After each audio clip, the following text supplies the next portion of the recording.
안녕하십니까. 3월 18일 목요일 아침이 밝아오고 있습니다. 오늘 요한복음 1장 33절에서 34절까지를 본문으로 해서 겸손은 힘들어, 이런 제목의 말씀 나누고자 합니다. 자, 오늘 성경 함께 하실까요? 나도 이분을 몰랐습니다. 그러나 나를 보내어 물로 세례를 주게 하신 분이 나에게 말씀하시기를, 성령이 어떤 사람 위에 내려와서 머무는 것을 보거든 그가 바로 성령으로 세례를 주시는 분임을 알아라 하셨습니다. 그런데 나는 그것을 보았습니다. 그래서 나는 이분이 하나님의 아들이라고 증언하였습니다. 네, 이 말을 누가 했습니까? 세례 요한이 한 것이지요. 세례 요한은 광야에 외치는 자의 소리라는 별명이 있을 만큼 광야에서 머물렀던 사람입니다. 많은 사람들은 편하고 유익한 도시로 모이고 또 모여드는데 세례 요한은 그렇지가 않았어요. 황무하기 짝이 없는 광야에서 살았습니다. 여러분, 우리에게 그 광야는 잘 이해가 안 되는 공간입니다.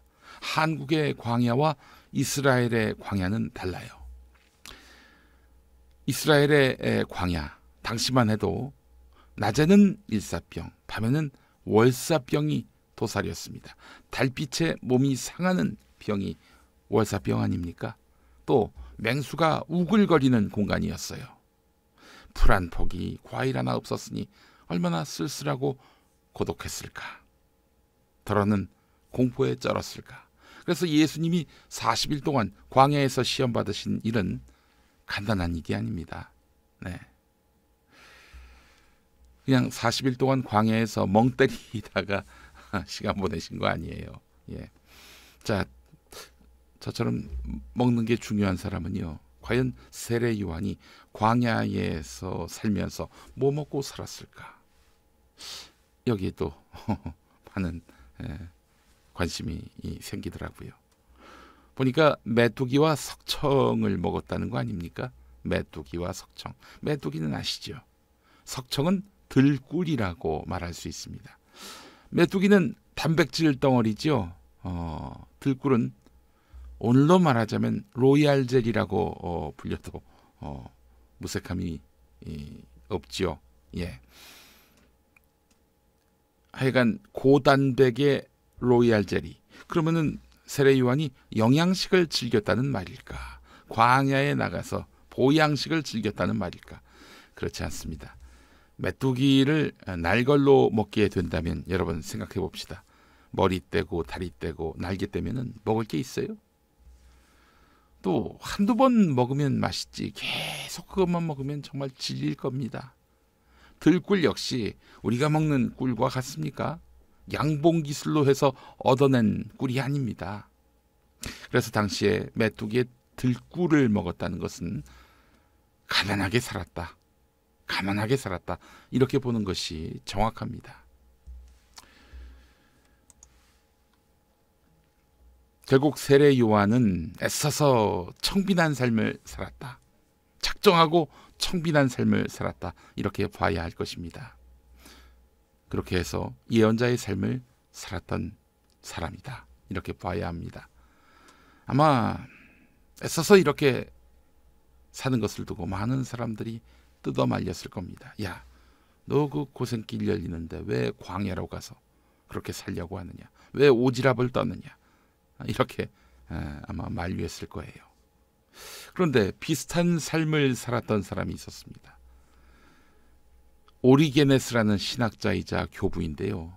오늘로 말하자면 목사 직함, 박사 직함 다 거부했던 사람. 그러나 신학과 성경에 대한 그런 지식은 그 누구하고도 비교할 수 없을 정도로 탁월했던 사람이었습니다.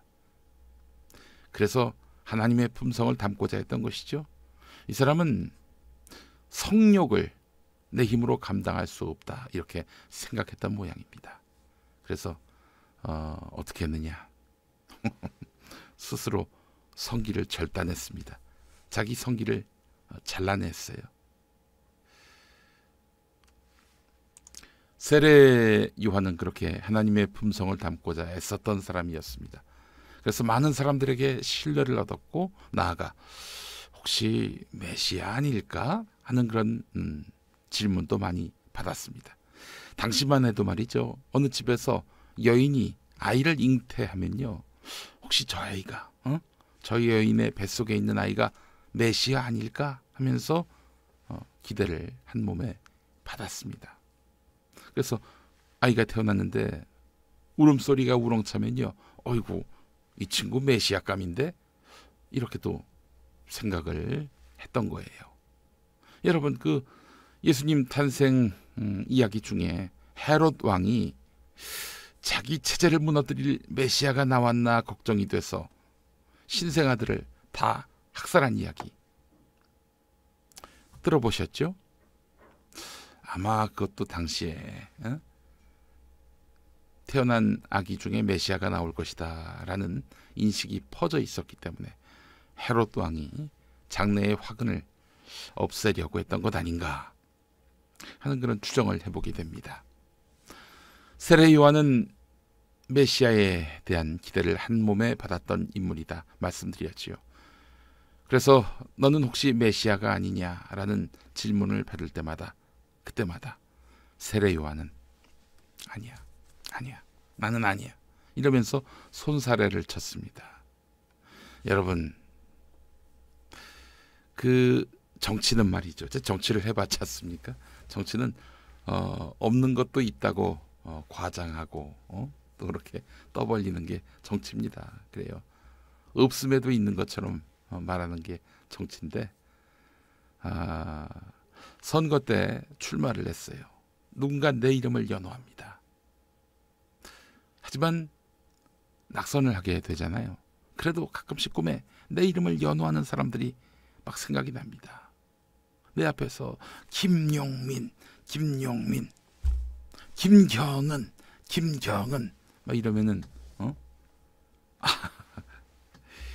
그럼 다음 선거에 차 팔고 집 팔아서 선거에 또 나옵니다. 아이고 하나님이 저를 붙잡으셔가지고 또 정치하지 않게 하셨으니 얼마나 감사한 일입니까? 예, 그게 인간의 본능인데 세례 요한은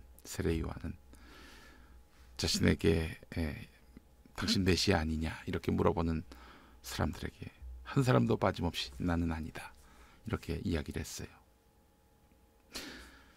어마어마한 지지를 받고 있지 않습니까? 뭐 돈이고 뭐 집이고 다 갖다 바칠 사람들인 것 같아요. 그럼에도 불구하고 절대 자신은 메시아가 아니라고 합니다.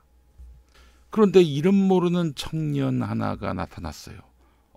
그런데 말이죠. 이 사람이 메시아인 것 같습니다. 하나님이 그렇게 세례 요한한테 특별한 안목을 주셨던 겁니다. 그러더니 이 청년을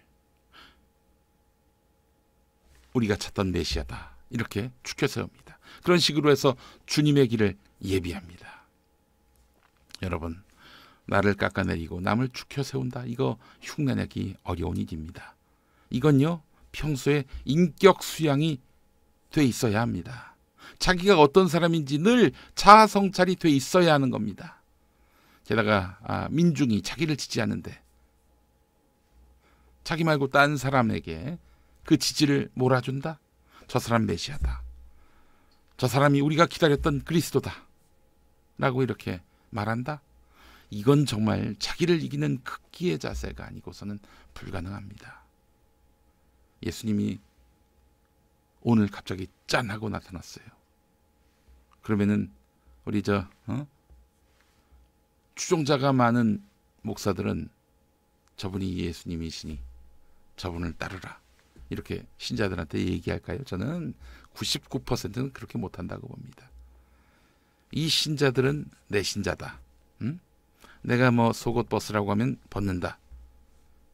집문서 가져오라고 하면은 가져온다. 이렇게 믿어 의심치 않는 목사들이 99%일 거예요. 그래요. 정말 자기를 이기는 극기의 자세가 아니고서는 참 겸손을 마음속에 새길 수가 없습니다.